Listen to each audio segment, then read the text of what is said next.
Welcome to week 4 of General Chemistry Laboratory. This week we're going to be studying stoichiometry by continuous variations. And so we're going to talk about a couple different topics. We're going to talk about stoichiometry in itself, which is just the keeping track of the amount of reagents and products in a molar relationship.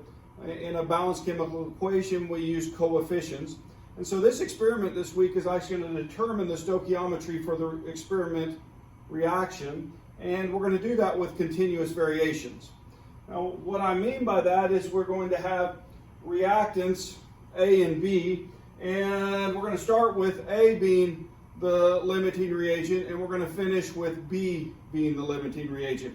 And so what happens when I look at the amount present through a technique called spectroscopy, then I can see when I make more or less product in the experiment, and ultimately allowing me to calculate the optimum stoichiometric ratio.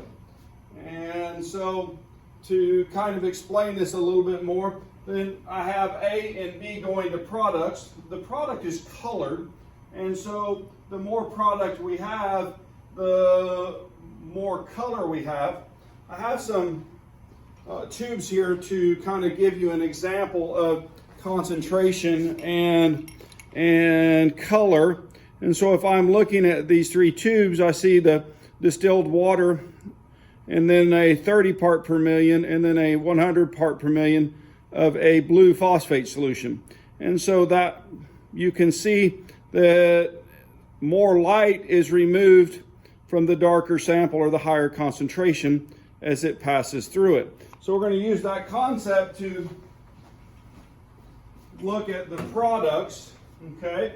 And we're going to vary the amount of product being made by starting with too much A and little b. And so we'll have lots of A left over and not much light will be removed. But as we increase the amount of B, then we'll ultimately get to the point where we have too much B and we'll have some B left over.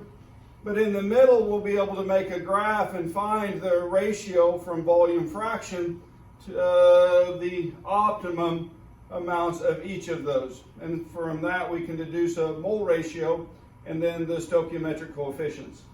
And so this is a nifty experiment, right?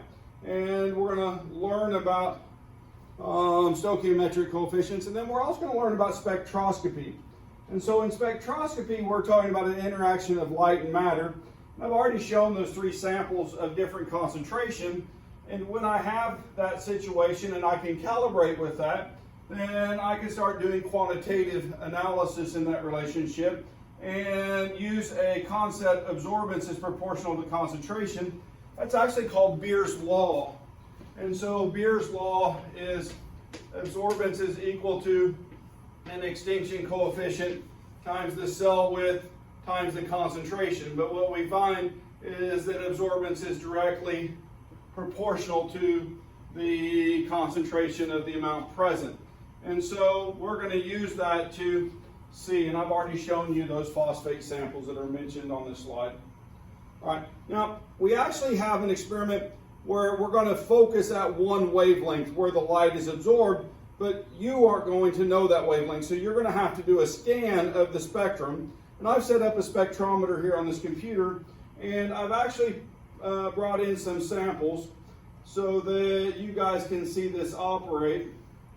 And so right now I'm going to put in a sample of distilled water. And so my spectrometer is just a very small desktop version, and it sets. And when I put in a distilled water, you can see a little bit of grass start to show up, but there's no absorbance. That's my blank, all right? So I calibrated to this, and I said this is 0. And then when I put in a sample that has color, this is a red food dye that's in a water, an aqueous solution of red food dye. And so when I put that in, and what I see is that I get a peak absorbance just a little before 500 nanometers. So if I follow this down, this is my highest absorbance, and so about 500 nanometers. Now if you'll notice, the red sample doesn't absorb in the red part of the spectrum, it's allowing the red light to pass through the sample. And so if I were going to measure the concentration present, I would want to not measure up here where I don't get a signal. I would want to measure where I get the peak signal, just below 500 nanometers. Now, if I put in a blue sample, then we should see a different result. And so I plug in the blue, and instead of absorbing here at 500 nanometers, we see that the blue light passes through and the red light is absorbed. And so the peak absorbance for this sample, for this molecule, is up around 640 nanometers or so. And so the two different colors absorb in different parts of the spectrum. So if I were analyzing the blue sample, I would measure at 600 plus nanometers. And if I were doing the red sample, I would do it about 500. Now, I actually made a mixture just so you guys could see it. This is both of the dyes put together. And so if I'm looking, then here we see our red dye. Now the concentration isn't as high because it's half blue, half red. And so our concentration has diminished, so the signal or the amount of absorbance has decreased. And then here's my blue sample over here. And so we see the peaks are in the same place, but the intensity has changed because the concentration has changed. And so just illustrating how spectroscopy works. Now, for your experiment, you're going to make your samples, and you're going to have them in 14 test tubes, and you're going to pick the one that has the most product in it. Now, your eyes work as detectors for spectroscopy too, and you can see the one that has the most color to it. So take your most colored sample, put it in a cuvette, and then you're going to put it into a spectrometer, and you're going to find the peak absorbance. So as I said, the peak absorbance in this would be about 500 nanometers, a little less than that. And so you would choose 500 nanometers as your wavelength of analysis. And then you're going to use that to look at 14 samples. So you have a scanning experiment where you look over the entire visible range, 400, 800 nanometers. And then you have the second part of the experiment where you choose one of those wavelengths to analyze that. And when you analyze there, you'll set the spectrometer to look at a single wavelength and the one that's the peak absorbance. Now, we're actually going to use the research spectrometers next door for this.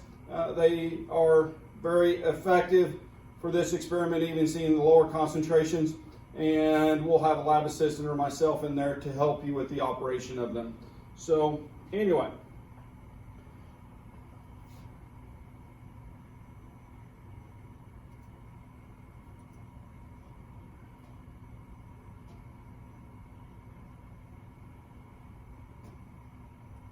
So I just showed you how we were going to choose the wavelength for analysis, and we're going to take your sample and we're going to put it in a spectrometer. We're going to look at the entire spectrum, pick the peak absorbance, and choose that wavelength where it absorbs strongly.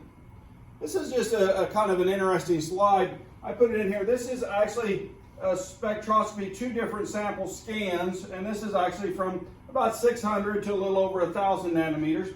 And this is hemoglobin, and this is oxygenated hemoglobin.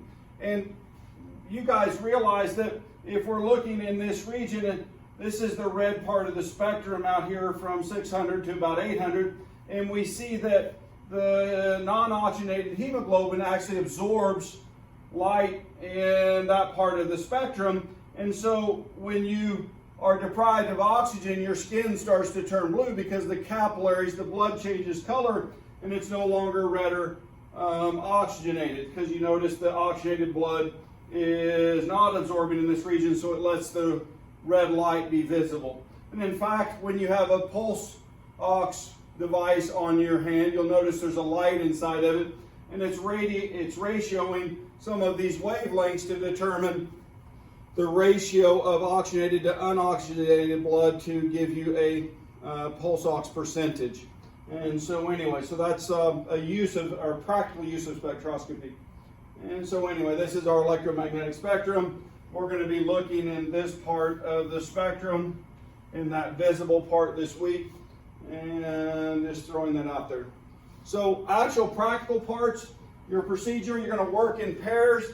Be sure there's two systems, so be sure to record which system you're using, and be sure and dilute samples A and B appropriately, and then react your samples 1 through 14 and calculate the volume fraction as you go, and then you're going to take those, place them in a spectrometer, and then record the absorbance with the volume fraction. Your lab handout has tables to conveniently collect the data in and to help you organize. Once you get the data collected, you're going to take that and you're going to graph it. You're going to graph it in Excel, and you're going to find that you have two pieces of data you're going to have to separate, and I'll show you how to do that in class on Friday following the lab. But when you do that, you separate the data appropriately, put in two trend lines, then where those trend lines intersect, then that's your optimum fraction. And so that graph should look something along this line, where it will come up, the line will be continued, and on this axis, this particular graph is, I've replaced this in the current lecture, but this one shows from 0 to 15, when actually a fraction should be from 0 to 1. So this is a student-made graph that had some issues, and so I put it up as an example for you, that you pay attention to, number one, how you plot something, to appropriately label your axes, and remember to put a title on it. So, all right. This week's lab, everything, the reagents are non-toxic. They can go down the sink. I'm not going to tell you what they are because I don't want you to look up the stoichiometry. I want you to find it from the experiment. And so you're going to wear safety glasses. You're going to be extremely cautious if you remove your safety glasses and leave. You should, whenever you take your safety glasses off, you should be completely done and walking out. Put them in your drawer and leave.